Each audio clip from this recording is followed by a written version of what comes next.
Modern science has produced countless miracles, from complex robotics to melt-in-the-mouth chewing gum strips. Yet these are needless folly compared to mankind's greatest invention, television. Television is watched worldwide by people of every age, culture, creed, sexual persuasion and weight. In a recent survey of favourite pastimes, watching television overtook breathing for the first time. But what exactly is television? Put simply, it's a box for watching pictures on. Put less simply, it's a device inside which electromagnetic fields guide streams of electrons towards a phosphor screen covered in thousands of minute coloured dots, which the human brain interprets as a moving picture. But you don't need to know that. In fact, for all the difference it makes, television may as well be controlled by magic space mice. To use a television, you simply watch it.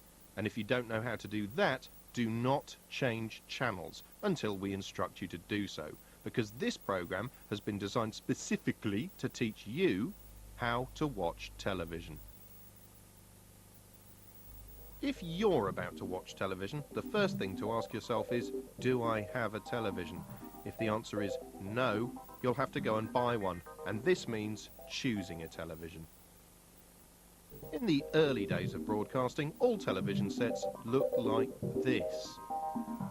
But today, a ridiculous array of sets is available, leading ill-informed shoppers to confusion and ruin. Modern stores stock wafer-thin plasma screens alongside traditional, more rubbish models. These provide an excellent picture and can be wall-mounted, but also have the disadvantage of marking the owner out as a bit of a shallow ding-dong, especially if he dribbles into a bucket while watching, like this man. When choosing a set, the most important question to ask yourself is standard or widescreen? Widescreen televisions have many advantages.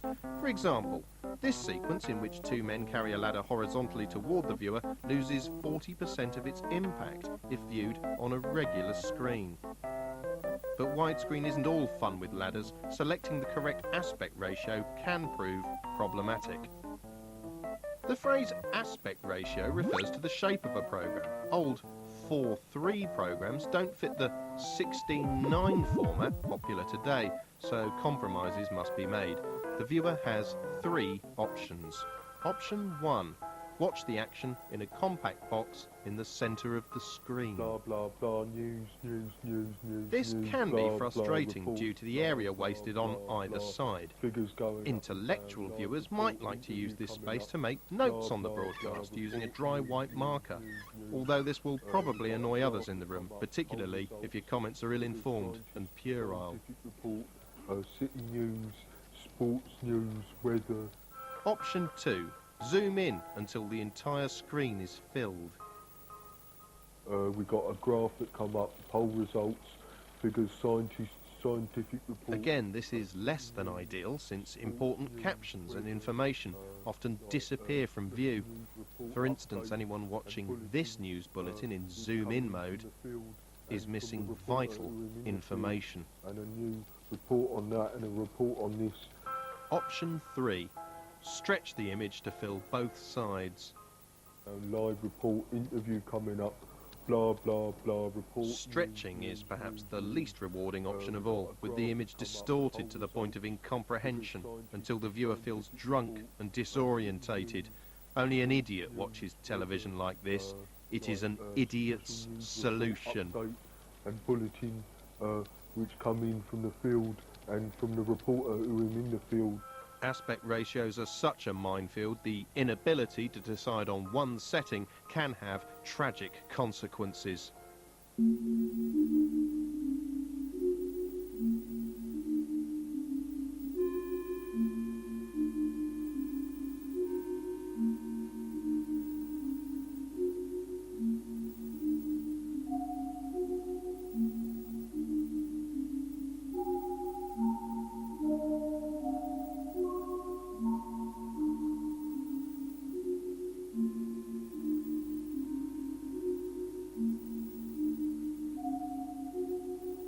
Fortunately, since most modern broadcasts are widescreen from birth, both standard format televisions and violent rampages are now obsolete.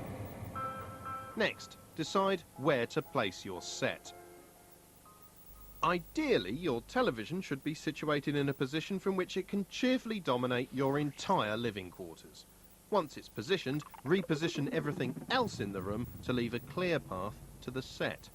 Next, limit your desire to leave the room by scattering food and drink within arm's reach and installing basic toiletry facilities at the foot of your seat.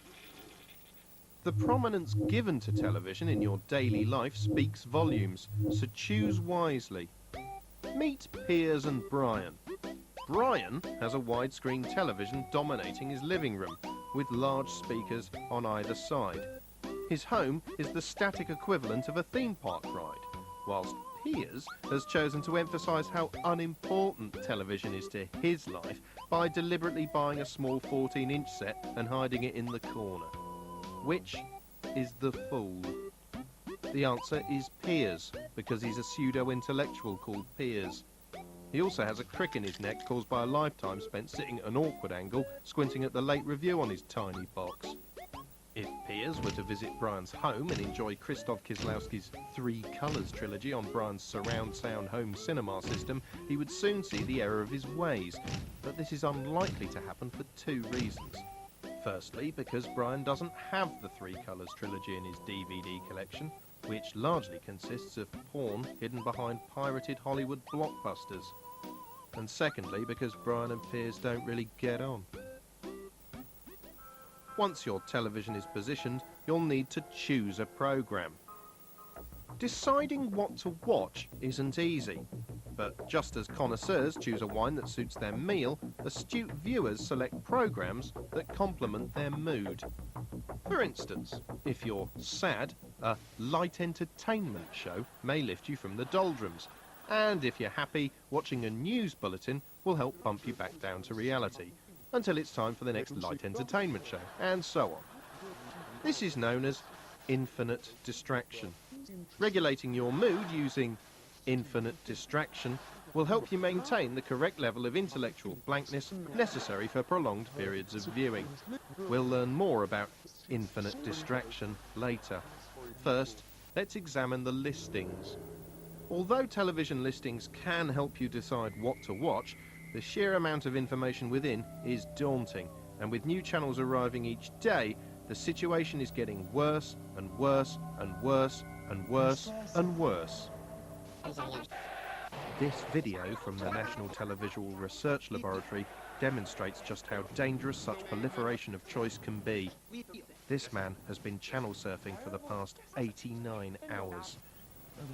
Having failed to decide what to watch before switching his set on, he's come adrift in a sea of endless disappointment, which is the precise opposite of infinite distraction. Continually suspecting there's probably something better on the other side, he moves from channel to channel with the desperation of a starving desert hound. Sometime later, he finally expires.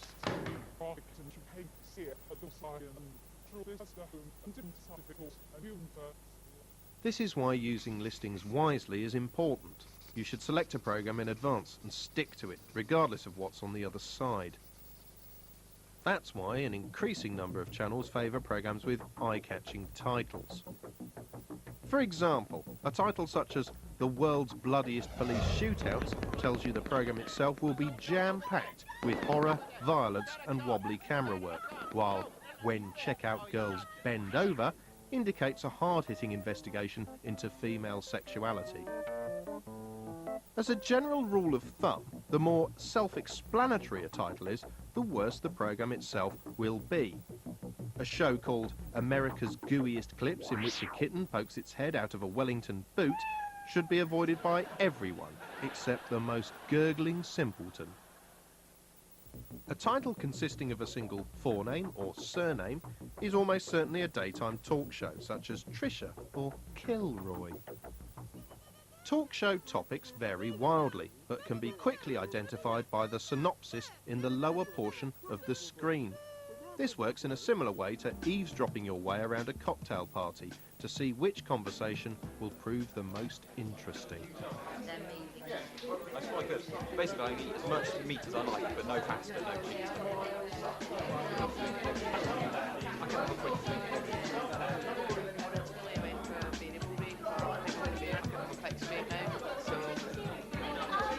Father your way out of a paper bag. You can shut up, and you can both shut up. It's my baby. I'll take any test. Yeah, I'll take any test. We'll now take a short break from our lesson to show you some commercials. These are sponsored messages paid for by manufacturers in an attempt to cajole the audience into making knee-jerk purchasing decisions. And they differ from standard programs in that while standard programs are made by cretins, commercials are made by absolute cretins. Bear that in mind during the following sequence. When choosing what to watch, you should also pay careful attention to any extraneous words used in a program's title, as these provide valuable clues to its content. For instance, the word extra often indicates a cheaper, cut-down spin-off version of a popular program, produced specifically to drive terrestrial viewers to a station's less popular digital offshoot. Since such productions often have a budget of 15 pence and are essentially the unloved gingerhead runt sibling to the main broadcast, watching them can be rubbish. So, when you see the word extra, mentally replace it with the words cast-offs, leftovers or scrag ends for a clearer idea of what to expect. The word uncut is slightly different. This indicates a more extreme version of a programme originally broadcast in an earlier time slot.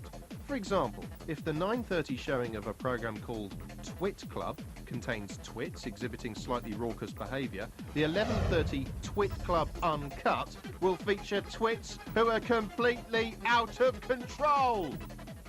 But whatever type of twit you prefer, the likelihood is that at some point you'll find yourself watching something disappointing, during which time the compulsion to channel surf can be hard to resist.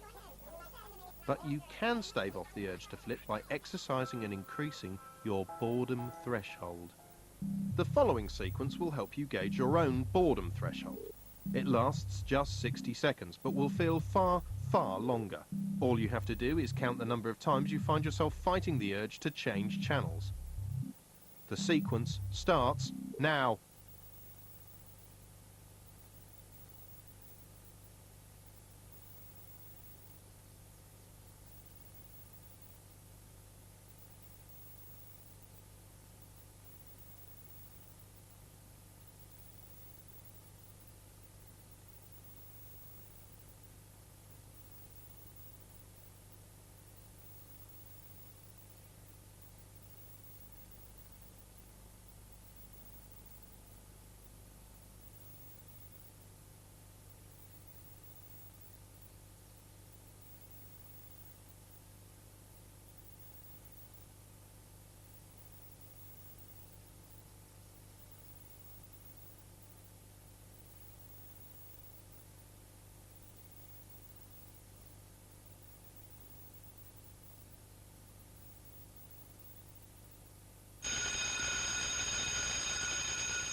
The average viewer has to resist the urge to switch channels 48 times during that sequence.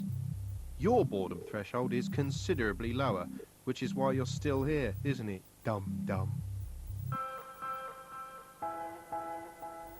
Many modern programmes aren't content to simply lie back and be stared at, so they encourage the viewer to interact with the broadcast itself. For example, this phone-in quiz from daytime show This Morning poses a question and invites viewers to call a premium rate number with the solution.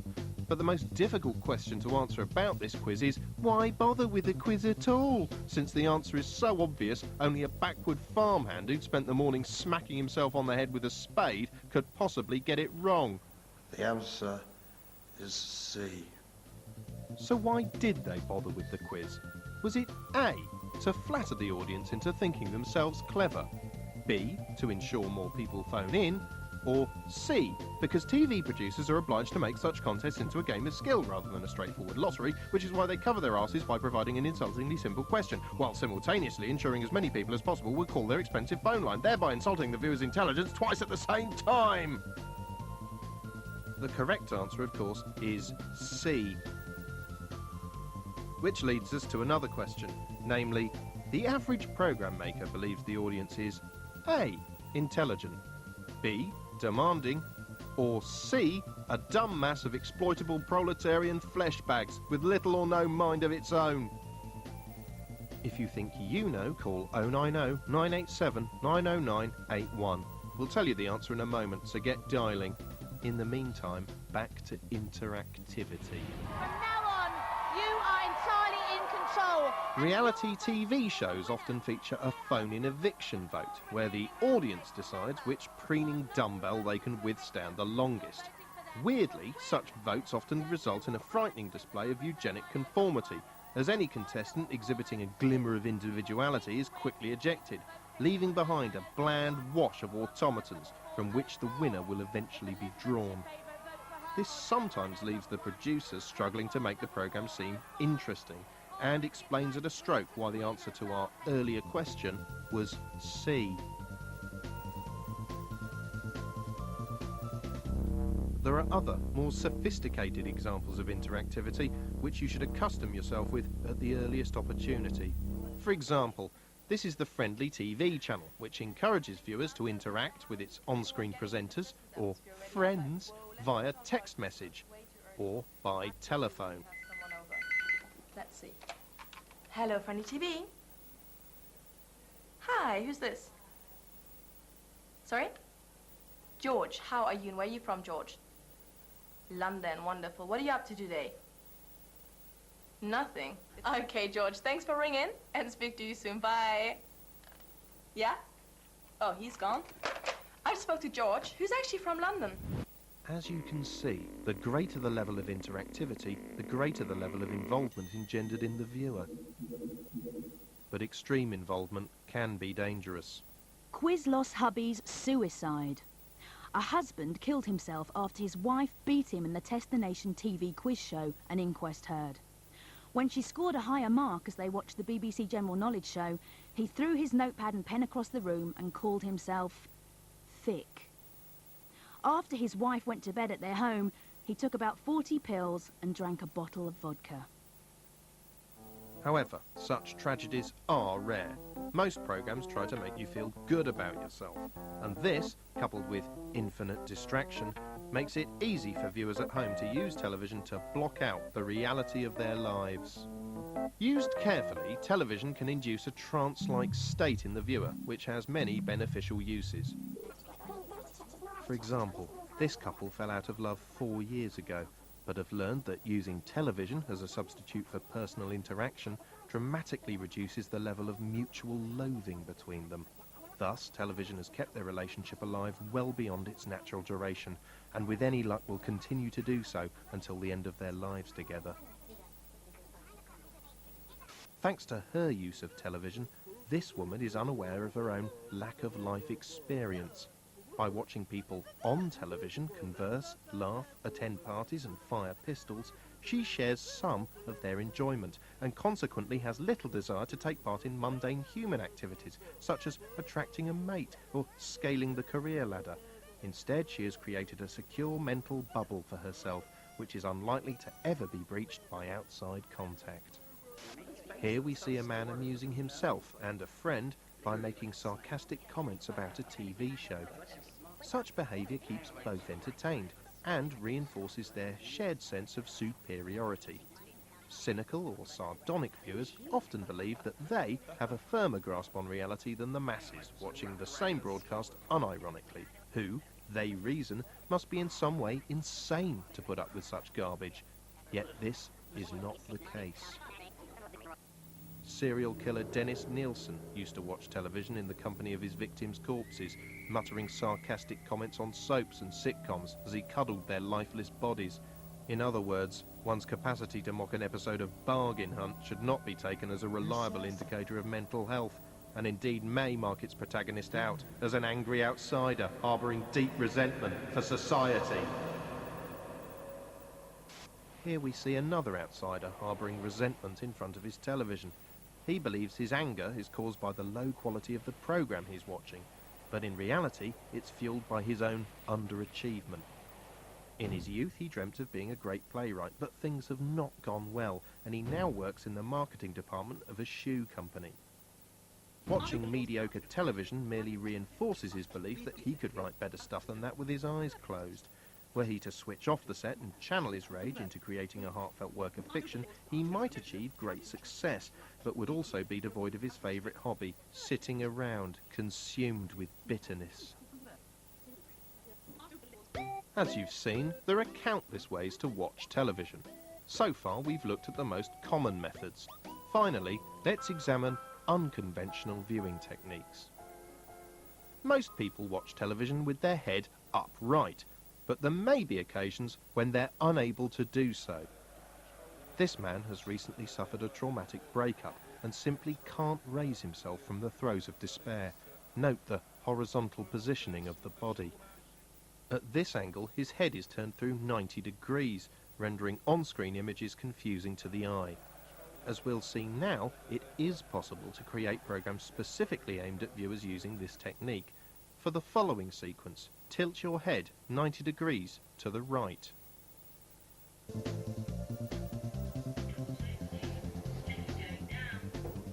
Karen, what a pleasant surprise. Drop the act, Mike. You don't like me, and I don't like you. But while we've got to use this lift together, let's just be adults, shall we? Whatever you say. Sadly, this pioneering sideways format does nothing to improve the overall quality of the broadcast. Now, let's try another unusual technique, this time a form of sexist interaction. The following sexist sequence has been designed to only make sense if the viewer follows the instructions on screen. So follow the instructions on screen.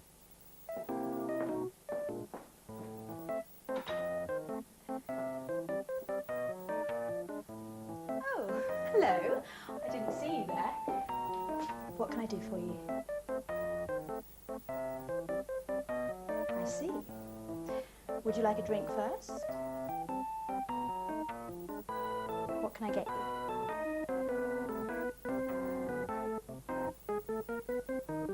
Oh, bless. Ice? Pardon? Right you are. Back in a moment.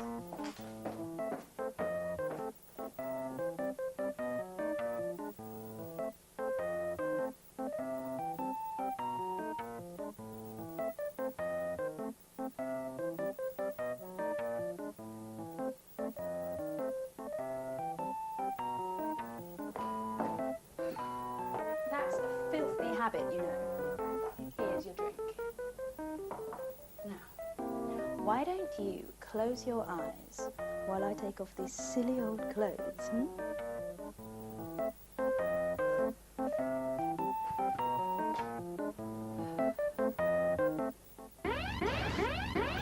Note how the concept falters when the viewer disobeys instruction.